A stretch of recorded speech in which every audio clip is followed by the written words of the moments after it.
Hey guys, what's going on? It's Filmington. Happy Friday. It is the official release date of 22 Topps Update. There have already been blasters spotted in the wild. I haven't had a chance to watch any breaks yet of Hobby, but so far so good. It looks promising. The checklist looks deep, if that is indeed the checklist that we'll get once these packs get opened. So in this video, we're going to talk about my thoughts as to the short-term and long-term outlook of this product, what I think about the checklist, and perhaps my favorite 1 through 10 rookies to target from 22 Update. So first of all, as I stated, checklist is deep, but there were a few guys that did not make it into the product. And I know a lot of people expected this, but just to put it out there, Michael Harris, he made his Major League debut on May 28th. Adley Rutschman, he was May 21st. They didn't make it into the product. Neither did Riley Green, Vaughn Grissom, Gunnar Henderson, Corbin Carroll. So Topps, the rule that they've used in the past was sort of like, an end of May cutoff for players to make it into that year's update. Well, that worked last year with Alek Manoah. That did not work this year with some players actually making their debut earlier in the month. Adley Rutschman, again, the 21st, did not make it into the product. So hopefully some of the guys that debuted in late August or September, like Gunnar Henderson or Corbin Carroll, hopefully they make it into Series 1. At a minimum, expect Adley Rutschman and Michael Harris. I think Adley Rutschman's on the cover. Has that been published yet? All right. So with updates so far, price-wise, we're seeing about $112 Hobby. That's how much they're moving for right now on eBay. Last time I checked, based on when I produced this video, it could have changed a little bit, but that was around noon Eastern time on release date Friday. Jumbos roughly double that. Jumbos are right around like $225. Generally, that's what I'm seeing, like, and especially best prices right now across all the different platforms. Now, in the dealer to dealer or business to business space, this is good news. It's early. There's not a whole lot of allocations that have been delivered yet, but there appears to be some support around the mid to high 70s right now, maybe even the low 80s. So that is if anything, that's good news. Take it with a grain of salt because, again, it is early. That could mean that perhaps, these things might stabilize in the short term between 90 and 100. They might dip a little bit below that, but I don't expect this product to crash like Topps Chrome did and some others that have come out this year within the first maybe week. So this product, it's deep, but J-Rod is really the one guy that has the potential right now. He's got the star power right now that's going to be carrying this product. That could change in the future. I wouldn't foresee it happening in the short term, but J-Rod is the guy that everybody's going to be chasing. And keep in mind, he's got a short print from Series 2. He's got a complete set variation from the Topps complete set. He's got an SP in Topps Chrome, very elusive for a lot of people to find that, of course. The logo fractor card. At this point, he's had a lot of different images in Topps products, which makes it a little bit confusing, but he doesn't really have too many parallels that are not autographed. So that's one thing that update gives you. You got the golds, the rainbow parallels, the black, the Independence Day, etc. within update. Something also to keep in mind, Topps Chrome update, tentatively scheduled to come out on December 14th, is that image of the J-Rod base card. Presumably he'll have a base card in that. Is that image going to be the same as paper update, or is it going to be something slightly different? So if you're going to compare J-Rod with any other player, baseball card-wise, Ronald Acuna in 2018, he had a bunch of different images. He was featured in a bunch of different products. Series 2, Topps Chrome Update, Topps Update, and he had base rookie cards in all of those. The key difference is, of course, base print runs were lower back then, but he did have some of the stuff that was produced earlier on printed to a high amount, where with J-Rod, you're getting short prints with some of the earlier images with Topps Chrome, with Topps Series 2. Non-auto parallels for me, it might be where I look with J-Rod for Topps Update. I'm going to be going with some of the more original colors where the numbering schema has had some sort of continuity. So gold, black, for me, very traditional colors where they are serial numbered. Rainbows, those aren't really for me. Print runs on those have spiked a lot over the years. Talking investability of this product, first let's talk about the overall print run. Based on what I've read so far from Blowout Forums, thank you guys for those of you that have pitched in there.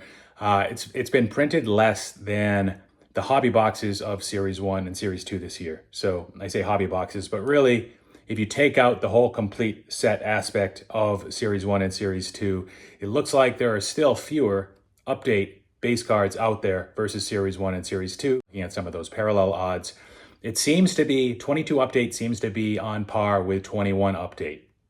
But still, that might seem like a promising sign, but 21 update was still printed quite a bit.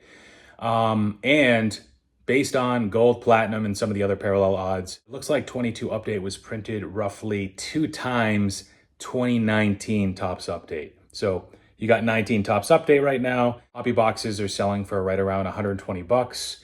Those have fallen quite a bit.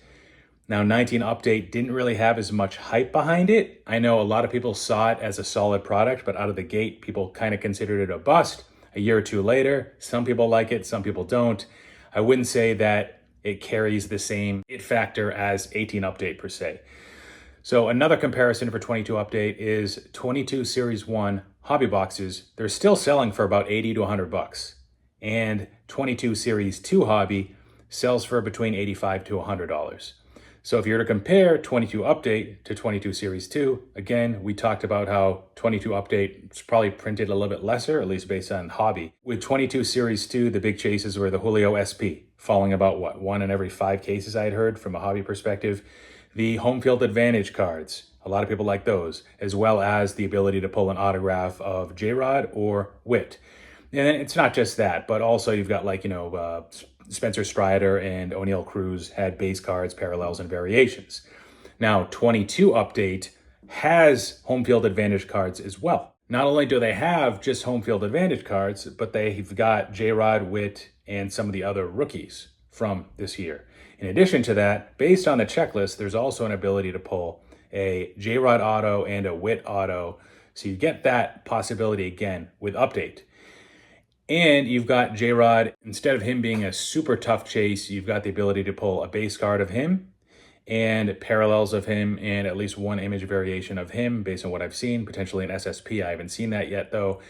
And you've got a pretty deep checklist. You've got other guys like CJ Abrams and Witt and Torque, Hunter Green, and a few others that I'll get to later. So based on the print run, based on the comparison to 22 Series 1 and 22 Series 2, that looks like a promising sign. The macro conditions, however, obviously not good. The health of the consumer, the average disposable income of a consumer these days, not just that, but also, so the consumer part is key, but also the willingness of distributors and shops to sit on this stuff for any length of time. This might be one of their hotter products right now. Like, why wouldn't they just liquidate it while it's hot? It's just kind of a no-brainer where the product's hot and it's a liquid and they can maybe make a quick profit on it. So I would argue you don't have as much of an investment incentive this year for this product than you would perhaps in the past with a similar product. Another factor you have to think about with investability is that Topps flagship is trending down relative to more premium brands like Bowman. We've seen it over the last few years. First started to become noticeable to me when the base card values started to decline, when PSA closed, and all of a sudden you couldn't flip those base cards easily for money, at least using PSA. You could have used SGC. But what we've seen over the last few years is that Bowman as a brand has been either keeping its strength on an absolute basis or on a relative basis actually become more stronger than Topps flagship. In Topps Chrome, I know this year was kind of a mess. Topps Chrome has always been more of a premium product than flagship. I've noticed hobby prices really started to separate across all years of, comparable Chrome product versus the flagship products from the same year. Another factor that you might want to think about is the release timing. There are a number of 2022 products for baseball that will continue to come out that are going to add to the number of rookies printed for guys like J-Rod and Bobby Witt and Torkelson and others. As I mentioned earlier in November, you've got Stadium Club, Bowman Chrome, Allen and Ginter, Cosmic Chrome, Donruss Optic, and Triple Threads. And in addition to that, you've got the whole product comes out, it's super hot, all of the breakers want it. 2 to 4 weeks from now, a lot of the singles will be up on eBay, so people will have that alternative to purchase the single cards versus needing to open it themselves. So that luster will fade over the next 2 to 4 weeks. So that's something to be cautioned about if you're to go nuts and open a huge position the first 1 to 5 days after release. So probably wouldn't advise that. Given all that, I think $90 right now is a fine price to pay for a hobby box. maybe even a little bit higher than that. 180 or about double the hobby price for jumbo. 25 bucks for blasters, which I think is where SRP is at based on what I've seen. I guess sure, but I wouldn't go crazy. I don't think that's an investable price. Long term, I could see this product passing 22 Topps Chrome from a hobby box perspective in price. But I think we need to be understanding of a short to midterm ceiling, which could be related to 2019 Topps Update and where it stands today. Again, 19 Update hobby boxes are selling for 120. Now we could make the argument that 22 Update with J-Rod has got a guy that can carry a product better than Vlad in 2019. You could even say that, well, Vlad's Series 2 short print was printed a hell of a lot more in 19, which makes J-Rod's update card more valuable, more sought after from a base card perspective than Vlad's in 19 Update. You could also say that maybe the 1 through 5 is stronger with 22 Update. Maybe you want to say 5 through 10 is stronger with 22 Update. I get it. And part of that is because there's still some hype attached to Hunter Green. There's still some hype attached to Royce Lewis, as well as CJ Abrams. And maybe you don't get that with Will Smith. You don't get that anymore with Keston Hiura. And I get that. That could change in time, but that's the case today. But still, a lot of 19 Updates been opened. And I brought this up before, but with new releases, with any 22 baseball releases, you've got to think about the velocity of the rip. In order for that product to increase in the long term, people have got to open it. They can't just stash it. They can't just buy it to flip to somebody else. It's got to be opened. It has to be opened for that supply to truly shrink. That's going to help prices break through 19 Updates prices, which could very likely happen in time. Now, a year from now, can it be worth 50% more than 19 Update? So that'd be about 180 bucks. I mean, I don't want to get there. Again, the macro conditions still double the print run versus 19 Update. I think it depends a lot on player performance. That's going to be the biggest variable. But I still think it could take a while for this product to get to like a 19 Update plus 50%. All right, so let's talk about my favorite rookies in the set. We've got J-Rod is my favorite. That's number one, obviously. In my opinion, there's quite a drop-off after number one. I've got Bobby Witt Jr. at number two. WRC plus this year was like 99. That makes him a slightly below average offensive player based on his contributions. A lot of that had to do with his walk rate being so small. And that also doesn't account for base running. Jeremy Pena, I've got him at number three, probably with his postseason performance. It's bumped him up above at least one or two of these guys. Spencer Torkelson, number four. I think he's likely to improve next year. How much? Who knows? He's still a first baseman at the end of the day also. Number five, Royce Lewis. Missed a couple years now with an ACL injury, but he's got a decent bat, at least for pop. I think for on-base percentage too. Decent glove as well. Number six, Hunter Green. Throws the ball hard. Not even close to being polished, but we saw something similar out of Tyler Glasnow when he just came up. Sometimes it just takes a few years, and maybe he'll never figure it out at all. Who knows? Dustin May was somewhat similar, where he was super raw. So we'll see if Hunter Green can stick around for a while. Number seven, I got CJ Abrams. Now, I put Royce Lewis ahead of him just because Abrams has given us a larger sample size in the majors, and he hasn't really shown us too much yet. But he's another guy who could rise up these rankings. Maybe he's number three, in a few years. Maybe he's number two, who knows? Eight, I've got Mr. Kwan.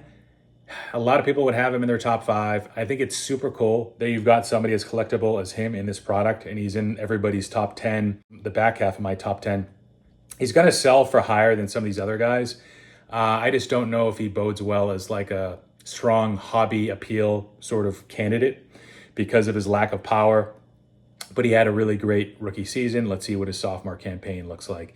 9 and 10 in any order, I've got George Kirby and Nick Lodolo, two young pitchers that showed us quite a lot this year. Kirby, impeccable control. Lodolo had over one strikeout per inning, I believe. And then the guys that fall outside of that, some of my honorable mentions are Mackenzie Gore, Seiya Suzuki, Bryson Stott, MJ Melendez, and Alec Thomas. All right, guys, that's it. Hopefully you found this interesting. Let me know your thoughts down below. Have you opened any of this yet? Do you plan on opening a hobby box? What do you think? And that's it, guys. Take care. Filmington out.